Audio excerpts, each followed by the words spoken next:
So a little bit different start to today's video.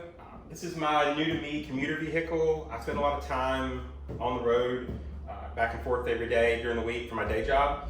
And what I want to be able to do, the only thing I didn't like about it is it doesn't support modern devices. The radio can't be upgraded. So in order to get something like Apple CarPlay or Android in this car, we have to look at alternatives.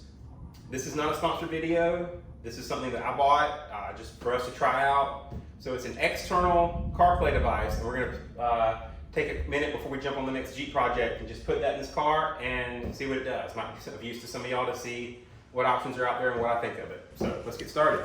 What I decided to actually pick up is this was a highly recommended unit on Amazon. This is by a company called TERUNSOUL. Again, not sponsored, just something we wanted to try out. This was kind of a mix of middle price point, not the cheapest, not the most expensive. I'm hoping it has a good enough screen, but really the reason I went with this one is it also has the ability to have a dash cam in it, and that's something I think will be useful. Again, I spend a lot of time on the road, so let's get it unboxed and take a look. I also picked up just a additional outlet to change the 12-volt old school cigarette lighter type plug. Keep that, but also have some USB-Cs so I can also charge my phone. So let's take a look and unbox this and see what we got. All right, so what we actually got in the box was the unit itself, the power cord, like I said, it goes in the 12-volt adapter outlet, a rear camera, so this will actually record both front and rear facing. I don't know that I'm going to use this right away. This car already has a backup camera in it, but we'll revisit that and see if I feel like hooking it up later. It has a suction cup mount, which is probably what I'm going to start out with, but we may eventually try out. It has a dash mount, a couple of dash mount options for being able to use an actually adhesive mount across the entire front. So if you've got a good flat surface, this may be a way to go. Again, I think I'm going to try something different. So let me figure out how to attach the suction cup. Looks like it just kind of snaps on to the back, and we'll get it in the car and I'll show you what it looks like in the car. Okay, this is what we have. I have the unit on the windshield, similar to the other. This is the wireless charging for my phone. This is the unit. It's pretty solid. I may eventually upgrade this suction mount somehow. I think I could fit a GoPro mount on it to give it a little more sturdy, but it seems all right. I do have it resting kind of on this top shelf. This is kind of what I meant by having the limitation of the vehicle. But let's go ahead and start it up and see what we can get going here.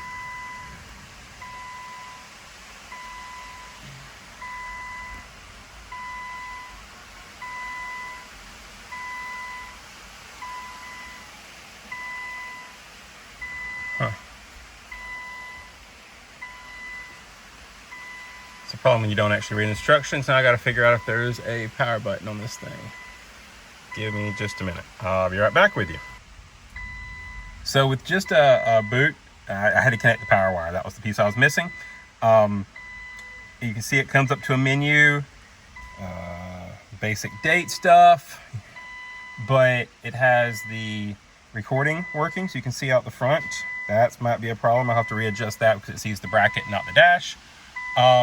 And then we also have the option for CarPlay and Android.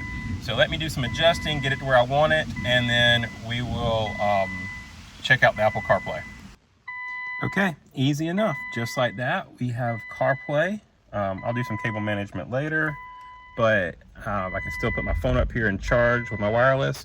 It's playing through the Bluetooth into my car stereo, and I have the device up here that's doing full Apple CarPlay. So this should be kind of a neat thing. I'll test it out over the next couple weeks and see how it goes. But yeah, we're all set and ready to roll. All right, so it's been a couple weeks and I wanted to circle back and give a moderate term feedback review of the unit now that I've had it installed in my car for a couple weeks.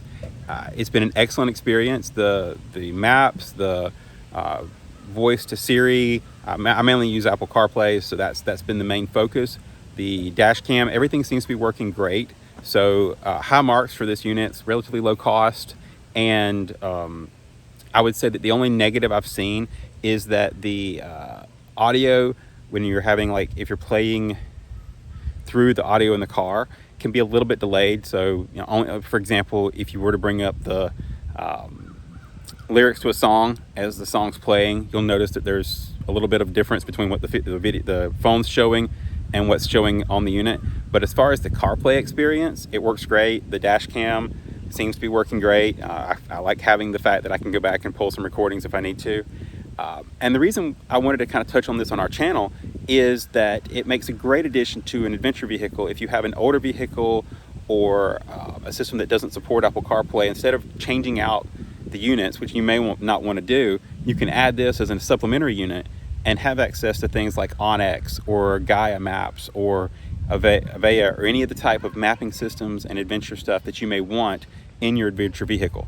So long-term review will come later, but for now I wanted to kind of give a couple-week review that I think this is definitely a unit to consider if you want to leave the car as is but add supplementary or portable if you want to move it from vehicle to vehicle capabilities.